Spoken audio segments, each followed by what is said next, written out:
Hello everyone, and welcome to another edition of Midweek Minutes. This past Sunday, we continued our study in the book of 1 Peter. And our passage was 1 Peter chapter 2, verses 13 to 17. Let me read it for you. For the Lord's sake, submit to all human authority, whether the king is head of state or the officials he has appointed. For the king has sent them to punish those who do wrong and to honor those who do right. It is God's will that your honorable lives should silence those ignorant people who make foolish accusations against you. For you are free, yet you are God's slaves. So don't use your freedom as an excuse to do evil. Respect everyone and love the family of believers. Fear God and respect the king. The title of the message was The Sound of Silence. Do you hear that? That's the sound of silence. And that's the sound my wife and I are going to be hearing in a few years when we're empty nesters. We love our children, but when they were very young, it was hard for us to get time to ourselves. But as we got older, and they got older, we were able to make it happen. You see, my oldest son is 6 years older than my middle son and 8 years older than my daughter. So as they got older, we felt comfortable leaving them alone so that we could go out on dates and such. And my oldest son was in charge. And although he wasn't an adult and far from a responsible parent, our kids respected the fact that he was in charge. And their silence in challenging him being in charge was a sign of respect for my wife and me. We had a point on Sunday that says the way we are towards others is directly connected to our reverence for God. You see, when we engage in all of the unhealthy back and forth and criticism that society at large practices, we hurt our souls. And worse than that, we damage our witness that God is sovereign and that we reverence him.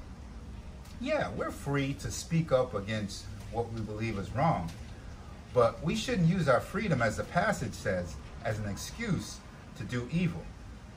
Speak up with as much faith that God has given you. And when necessary, use your words. Speaking of words, years ago, my son and I went on a missions trip, and our words failed us. You see, we went to Haiti, and we didn't speak Creole, and the children that we were ministering to, they didn't speak a lick of English. So we had to rely on our actions, our godly actions, to speak loud for us. Here I have a collage with different things we did. Here's my son playing soccer, or as we say in the rest of the world, football, and the kids loved it.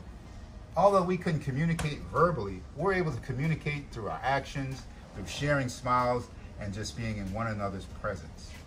You see, the sound of silence rang loudly through our godly actions.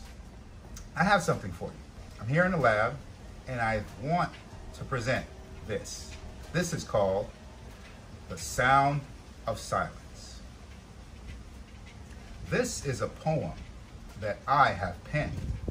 I would like to recite it, if that is no problem. I'll take the fact that you're still watching and your silence as consent. Many draw conclusions that are contrary to what is meant. There's a term for that. Gen Xers would say, that person got me bent. Let me straighten out the meaning of the sound of silence. It's not stopping your speech. It's yielding your words to His Highness. It's not failing to weigh in on the things that really matter. When your roll is called, be present. Just be absent of all the chatter. The sound of silence is heard loudest when good actions are attached. Silence kills the volume, but the truth brings it back.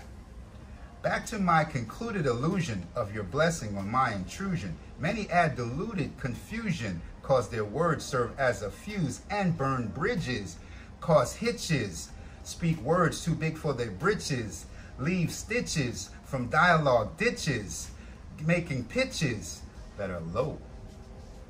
God's actions speak louder than our man-made words.